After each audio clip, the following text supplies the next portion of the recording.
বিভূতিভূষণ বন্দ্যোপাধ্যায়ের পথের পাঁচালী বাংলা সাহিত্যের এমন এক সৃষ্টি যা আমাদের সবার মনের খুব কাছের।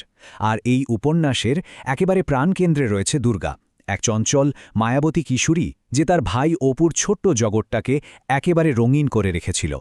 আজ আমরা ডুব দেব দুর্গার সেই জগতে, যে শুধু একটা গল্পের চরিত্রই না, লেখকের নিজের জীবনের এক গভীর কষ্টের প্রতিচ্ছবিও বটে। চলুন শুরু করা যাক। জ্বরে প্রায় অচেতন, নিভু নিভু গলায় ভাইয়ের কাছে শুধু এই ছোট্ট একটা আবদার। জানেন, এই একটা কথাই যেন দুর্গার সব অপূর্ণ স্বপ্ন, সব আকুলতার প্রতীক হয়ে আছে। আর ঠিক এই প্রশ্নটা দিয়েই আমরা ঢুকব দুর্গার সেই ছোট্ট কিন্তু চিরস্মরণীয় জীবনের গল্পে। দুর্গাকে যদি বুঝতে হয় তাহলে সবার আগে তার চারপাশের প্রকৃতিকে বুঝতে হবে। নিশ্চিন্দিপুরের ওই বনবাদার, মাঠঘাট, ইছামতি নদী, এই সব কিছু নিয়েই তো দুর্গা। এগুলোই ছিল ওর খেলার জগৎ, ওর বেড়ে ওঠার অংশ। অপু আর দুর্গার কাছে নিশ্চিন্দিপুরের ওই প্রকৃতিটা শুধু একটা গ্রামের দৃশ্য ছিল না, ওটাই ছিল ওদের স্কুল, ওদের শেখার জায়গা। জীবনকে প্রথমবার চেনা, আনন্দ, বিস্ময় আর স্বাধীনতার স্বাদ সবই তো এখান থেকেই পাওয়া। দুর্গা ছিল এই পাঠশালার সবচেয়ে সেরা ছাত্রী, আর অপুর জন্য পথ দেখানো গাইড। ভাবুন তো, ওদের কাছে সম্পদ মানে কি ছিল? গাছের কাঁচা আম, টিনের বাক্সে জমানো নাটা ফলের বিচি বা মাখাল ফলের টকটকে লাল রং। এই দুর্গাই কিন্তু অপুকে শিখিয়েছিল প্রকৃতির এই সব সাধারণ ছোট ছোট জিনিসের মধ্যে কত অসাধারণ সৌন্দর্য লুকিয়ে থাকে। আচ্ছা, যারা এই কালজয়ী উপন্যাসটার সাথে খুব একটা পরিচিত নন, তাদের জন্য একটু বলে নিই। পথের পাঁচালী কথাটার মানে হল পথের গান।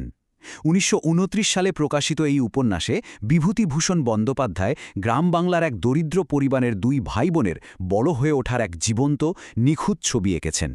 কিন্তু দুর্গা চরিত্রটা কি শুধুই লেখকের কল্পনা, নাকি এর পেছনে লুকিয়ে আছে আরও গভীর, আরও ব্যক্তিগত কোনো গল্প? চলুন এবার সেই দিকেই যাওয়া যাক। এটা শুনলে হয়তো অবাক হবেন যে পথের পাঁচালীর প্রথম খসড়ায় দুর্গা নামের কোনো চরিত্রই ছিল না। ভাবা যায়, আসলে লেখক ভাগলপুরে একদিন এলোমেলো চুলের এক গ্রাম্য কিশোরীকে দেখেন। মেয়েটার চাহনি তাকে এতটাই নাড়া দেয় যে তিনি পুরো উপন্যাসটাই নতুন করে লেখার সিদ্ধান্ত নেন। আর ঠিক তখনই এই কল্পনার সাথে মিলেমিশে একাকার হয়ে যায় তার নিজের ছোটবেলায় হারিয়ে যাওয়া বোনের স্মৃতি। লেখকের সেই আদরের বোন, যাকে তিনি নিজেও দুর্গা বলে ডাকতেন। লেখক বিভূতিভূষণ নিজেই লিখে গেছেন, ওর চোখে আমি পেলাম এক অবর্ণনীয় সন্দেশ, এক অপূর্ব আহ্বান আর মধুর বেদনার এক অদেখা জগৎ।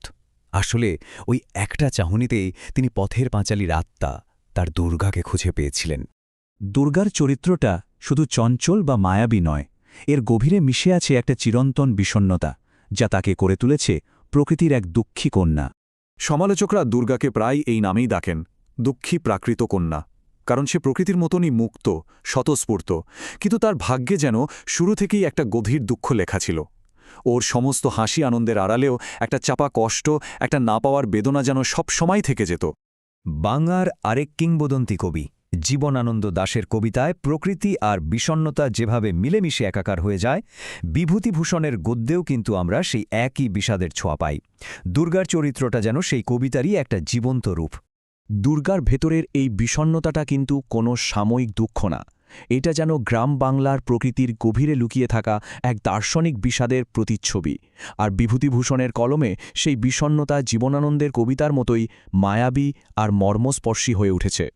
দুর্গার জীবনের শেষ কয়েকটা দিন সে এক করুণ নাটক। আশ্বিনের বৃষ্টিতে ভিজে জ্বর আসা, আর তারপর সেই ঝড়ের রাতটা। দারিদ্র্য আর অসহায়ত্বের মধ্যে নিশ্চিন্দিপুরের প্রকৃতি যেন তার সবচেয়ে প্রিয় সন্তানকে নিঃশব্দে নিজের কোলে ফিরিয়ে নিল। দুর্গার শরীরটা হারিয়ে গেলেও অপুর স্মৃতিতে আর আমাদের পাঠকদের হৃদয়ে সে কিন্তু চিরকাল বেঁচে আছে। কিভাবে তার স্মৃতি অমর হয়ে রইল, চলুন দেখি। এখানে কিন্তু একটা খুব বড় আর খুব ইন্টারেস্টিং তফাৎ আছে।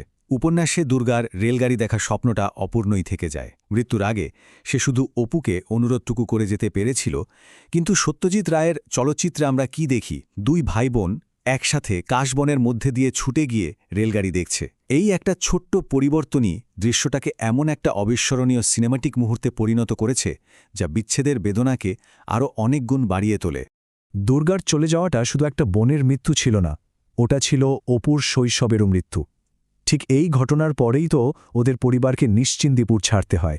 মানে দুর্গার সাথেই অপু তার গ্রাম, তার চেনা প্রকৃতি, তার গোটা ছেলেবেলাকে চিরদিনের জন্য পেছনে ফেলে আসে। আর দেখুন, অপু যখন বড় হয় তার মনে দিদির ছবিটা কেমন থেকে যায়। অপরাজিত উপন্যাসে সে ভাবছে তার দিদির বয়স আর কখনো বাড়েনি। সে চিরকালের জন্য সেই দুরন্ত কিশোরীই রয়ে গেছে, যার কাছে ওই কাচের চুড়ি আর নাটা ফুলের পুটুলি ছিল পৃথিবীর সবচেয়ে দামি সম্পদ।